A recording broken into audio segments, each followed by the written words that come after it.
जय हिंद दोस्तों।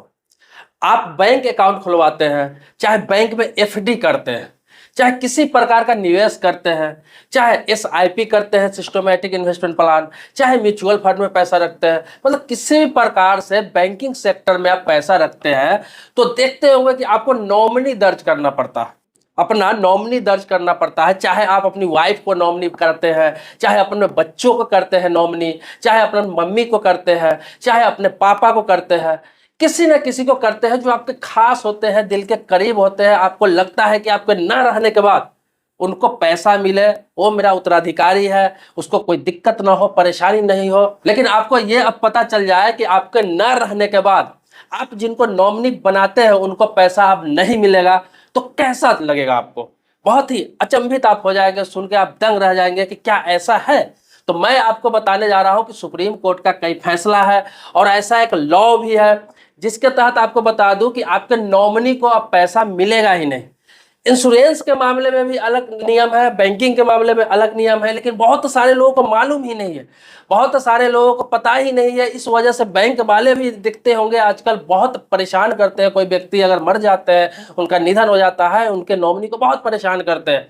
तो परेशानी ना हो, नॉमिनी को आसानी से पैसा मिल जाए, नॉमिनी को कोई दिक्कत ना हो और मेरा जो पैसा है उस पर नॉमिनी के अलावा कोई दावा ना कर सके, ये सारा चीज बताने जा रहा हूं इस वीडियो में। पूरे वीडियो में आप बने रहेंगे, बहुत ही महत्वपूर्ण वीडियो है ये। दोस्तों आगे बढ़ने से पहले रिक्वेस्ट करूंगा, वीडियो को लाइक आप जरूर करेंगे। देखिए, आपके जानकारी के लिए बता दूं कि किसी भी चीज में, चाहे वो आपका फिक्स डिपॉजिट हो, चाहे बैंक सेविंग अकाउंट हो, करेंट अकाउंट हो, चाहे किसी प्रकार का आपने म्यूचुअल फंड में निवेश किया है, तो कहीं भी आपने पैसा इन्वेस्ट किया हुआ है और उसमें नॉमिनी आपने बना रखा है, और जो व्यक्ति नॉमिनी बना रखे है और खाता धारक की अगर मृत्यु हो जाती है तो आपको पता ही है कि जो नॉमिनी रहेगा वो दावा करेगा। चाहे वो खाता धारक का बच्चे हो, वो नॉमिनी के रूप में अगर हो, चाहे पत्नी हो, चाहे उनकी मम्मी हो, पापा हो, दावा करने जाएंगे बैंक में कि उनकी मृत्यु हो चुकी है। क्या करेंगे? अपने डॉक्यूमेंट्स के साथ में, या फिर जिनकी मृत्यु हो गई उनके डॉक्यूमेंट्स के साथ में, उनके मृत्यु प्रमाण के साथ में आवेदन करेंगे। अब आवेदन करते हैं तो वहाँ पे अब समस्या क्या आ रही है कि बैंक के द्वारा कहा जा रहा है कि इसमें और भी जितने उत्तराधिकारी है वो सभी को आना पड़ेगा, तभी आपको पैसा मिलेगा, भले ही नॉमिनी कोई भी हो। जैसे आपके एक बच्चे को नॉमिनी आपने बना लिया, लेकिन आपके बच्चे 4 हैं, आपके 4 बच्चे हैं, लेकिन आपने एक बेटे को नॉमिनी बना लिया उसमें, और डेथ हो गया, आपका मृत्यु हो गई, तो उसमें क्या है, एक बेटा जब जाएगा तो उससे कहा जाता है कि और भी उत्तराधिकारी है उनको लेकर आइए, उत्तराधिकारी प्रमाण पत्र लेकर आइए, तब जाके ये पैसा रिलीज होगा, अन्यथा ये पैसा नहीं मिलेगा। ऐसा एक केस नहीं है, हजारों लाखों की संख्या में अपने देश में केस है जो इस तरह की बताया गया है बैंक की तरफ से कि अब एक उत्तराधिकारी को पैसा नहीं मिलेगा, सिर्फ नॉमिनी को पैसा नहीं मिलेगा। तो बहुत सारे लोग इस पर सवाल उठा रहे हैं कि क्या ऐसा होता है, ऐसा क्यों कर रहा है, बैंक परेशान कर रहा है, बैंक पैसा देना नहीं चाहता है, बैंक दौड़ाता है लोगों को। लेकिन जो कानून है, जो लॉ है, बैंकिंग लॉ, उसी को पालन करते हैं बैंक। तो आपको बता दूं कि सुप्रीम कोर्ट के कई ऐसे आदेश है, कई ऐसे जजमेंट है जिसमें ऐसा कहा गया है और वहां से फैसला आया है जिसमें दावा किया गया था अन्य उत्तराधिकारी के द्वारा और इस पर रोक लगा दिया गया था। बाद में सभी उत्तराधिकारी को पैसा रिलीज किया गया था। तो आपको बता दूं होता क्या है कि जैसे आपने एक बच्चे को उत्तराधिकारी बना लिया, मतलब नॉमिनी बना लिया, अब मृत्यु हो गई आपकी, तो बैंक क्या, बैंक को तो पता है कि भाई एक बच्चे नहीं हो सकता है, इनके 2 बच्चे भी हो सकते हैं, 3 बच्चे भी हो सकते हैं, 4 बच्चे भी हो सकते हैं।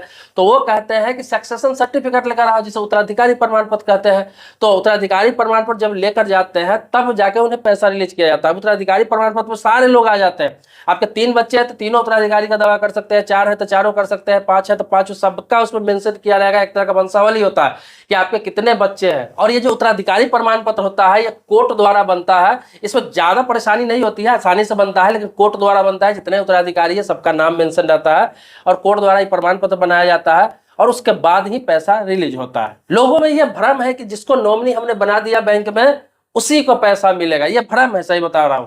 लेकिन जब आदमी नहीं रहता है, इंसान नहीं रहता है, तब बैंक में जब परेशानी होती तब उन्हें पता चलता है कि नॉमिनी रहते हुए भी सारे उत्तराधिकारी का दावेदारी इसमें रहता है।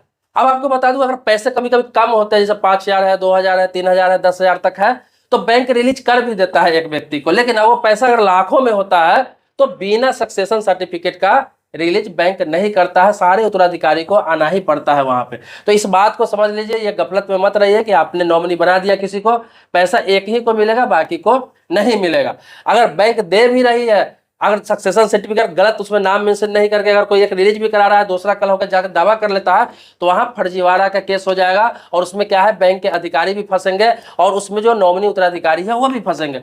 तो इसीलिए आपको बता दूं कि जब दावा नहीं करते हो तो चलता रहता है, लेकिन अगर कोई दावा कर दे तो इसमें मुश्किल का सामना करना पड़ सकता है। इसीलिए बैंक डायरेक्ट रिलीज पैसा किसी भी नॉमिनी को नहीं कर रहा है। अब आपको बता दूं कि डायरेक्ट नॉमिनी को पैसा कैसे मिल सकता है। तो डायरेक्ट नॉमिनी को पैसा तब मिल सकता है जब आपने उसे नॉमिनी बनाया है, लेकिन आपको ये लगता है कि मैं इस दुनिया में नहीं रहूंगा, या फिर कुछ होने से पहले या अपनी उम्र होने के बाद आप एक वसीयत बना देते हैं, बिल बना देते हैं अलग से कि ये मेरा जो अकाउंट है, बैंक अकाउंट नंबर इतना है, इसमें मैंने इसको नॉमिनी बना दिया है, किसी एक व्यक्ति के नाम से भी, पर्सन के नाम से बना देते हैं, और मेरे ना रहने के बाद सारे मेरे अकाउंट का पैसा इनको दे दिया जाए। जितना अकाउंट आप मेंशन करना चाहते हैं कर सकते हैं, एफडी मेंशन कर सकते हैं, सबका नंबर के साथ कर देते हैं, बिल बना देते हैं जिसमें आपका फोटो रहेगा, अगले का फोटो रहेगा, आपका फिंगर रहेगा, सारा चीज।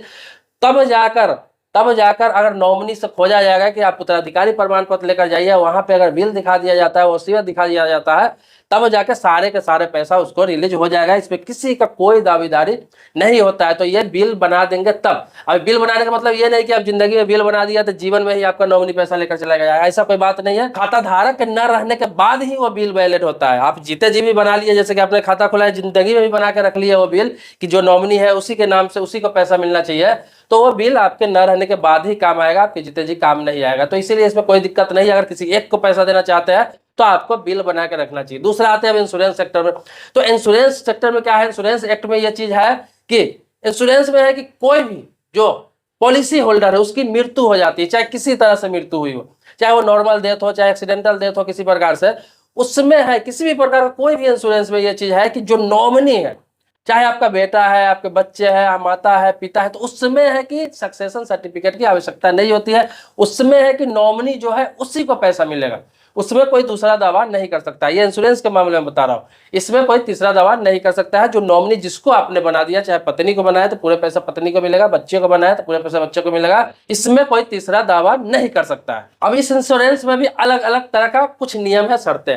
ये उस इंश्योरेंस के लिए है जो आपने खुद कराया हुआ है इंश्योरेंस। लेकिन अगर जैसे थर्ड पार्टी इंश्योरेंस, जैसे कोई व्यक्ति जा रहा है और उसकी किसी गाड़ी से एक्सीडेंट हो जाती है, उसकी मृत्यु हो जाती है, और उसका घर का जो नॉमिनी है जो क्लेम करता है इंश्योरेंस के लिए, तो जैसे क्लेम करता है गाड़ी मालिक पे करता है, गाड़ी जिस कंपनी का इंश्योरेंस है उस पे करता है। अक्सर आपने देखा होगा कि आपका इंश्योरेंस ना भी है, किसी व्यक्ति का इंश्योरेंस ना भी है, उसकी मृत्यु हो जाती है किसी गाड़ी से एक्सीडेंट होकर, तो भी वो क्लेम करते हैं, एक्सीडेंटल क्लेम, और उसको क्लेम मिलता है गाड़ी मालिक के द्वारा, या फिर गाड़ी का जो इंश्योरेंस जिस कंपनी के द्वारा है उधर से पैसा अच्छा खासा मिल जाता है। तो उसमें जो है, तो उसमें कोई पर्टिकुलर एक व्यक्ति क्लेम नहीं कर सकता है। जितना उत्तराधिकारी है, जिसकी माँ अगर जीवित है तो माँ का नाम रहेगा, पिता का भी नाम रहेगा, उसमें उसके बच्चे का भी नाम रहेगा, उसके पत्नी का भी नाम रहेगा, सभी के नाम से क्लेम किया जाता है, सभी उत्तराधिकारी के नाम से, और पैसे भी सभी को डिवाइड करके मिलता है। चाहे वो 20 लाख का क्लेम हो, 25 लाख का क्लेम। अगर मजदूर भी कोई व्यक्ति है, उसको किसी गाड़ी से एक्सीडेंट होकर मृत्यु हो जाती है, भले उसका इंश्योरेंस ना रहा हो, फिर भी उस व्यक्ति को बता दो कि 15 से लेकर 20 लाख रुपया, 22 लाख रुपया तक लगभग क्लेम मिल ही जाता है इतना, क्योंकि मजदूर की एवरेज सैलरी 16,000 के आसपास माना जाता है, और उसी के हिसाब से उसको लगभग 15 से लेकर 22 लाख रुपया तक क्लेम मिल जाता है। उसका इंश्योरेंस न भी है तो अगर एक्सीडेंट किसी गाड़ी से ठुक के उसकी मृत्यु हो जाती है तो उसके सारे उत्तराधिकारी को डिवाइड करके मिल जाता है पैसा। तो इसमें भी अगर थर्ड पार्टी इंश्योरेंस है जो मैंने बताया, तो इसमें है कि सारे उत्तराधिकारी को मिलेगा। लेकिन पर्सनल इंश्योरेंस आपने खुद करा रखा है, जिसका प्रीमियम आपने भरा था, तो आपके न रहने के बाद फिर एक ही उत्तराधिकारी को मिलेगा, नॉमिनी को, जिसका नाम आपने दर्ज करा रखा है। दोस्तों, इससे संबंधित कोई और जानकारी लेना है, कुछ पूछना है, कुछ जानना है, आपको कोई इस पर शक है, या फिर इसके बारे में कोई अपडेट चाहिए, तो आप कमेंट बॉक्स में लिख सकते हैं। मैं फिर से आपके टॉपिक पर वीडियो बना दूंगा या फिर आपको जवाब देने का प्रयास करूंगा। दोस्तों, सब्सक्राइबर है तो इसके लिए कोटि कोटि धन्यवाद देता हूं। अगर सब्सक्राइब नहीं कर रखा है आपने अभी तक तो चैनल को सब्सक्राइब कीजिए। मिलते हैं एक नेक्स्ट वीडियो में नए मुद्दे के साथ, तब तक के लिए शुक्रिया, धन्यवाद, जय हिंद दोस्तों।